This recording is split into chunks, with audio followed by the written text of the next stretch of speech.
కీర్తనల గ్రంథము 108వ అధ్యాయము. దేవా, నా హృదయము నిబ్బరముగానున్నది. నేను పాడుచు స్తుతిగానము చేసేదను. నా ఆత్మ పాడుచు గానము చేయును.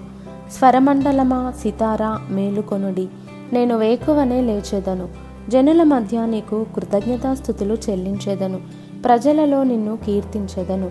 యెహోవా, నీ కృప ఆకాశము కంటే ఎత్తైనది. నీ సత్యము మేఘములంత ఎత్తుగానున్నది. దేవా, ఆకాశము కంటే అత్యున్నతుడవుగా నిన్ను కనుపర్చుకొనుము. నీ ప్రభావము సర్వభూమి మీద కనబడనిమ్ము. నీ ప్రియులు విమోచింపబడునట్లు నీ కుడి చేతితో నన్ను రక్షించి నాకు ఉత్తరమిమ్ము.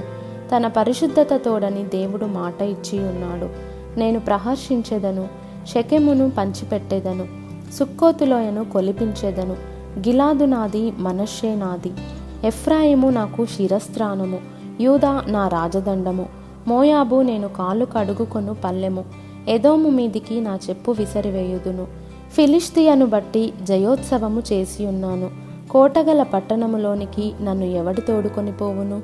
ఎదోములోనికి నన్నెవడు నడిపించును? దేవా, నీవు మమ్మను విడనాడియున్నావు గదా. దేవా, మా సేనలతో కూడా నీవు బయలుదేరుట మానియున్నావు గదా. మనుషుల సహాయము వ్యర్థము.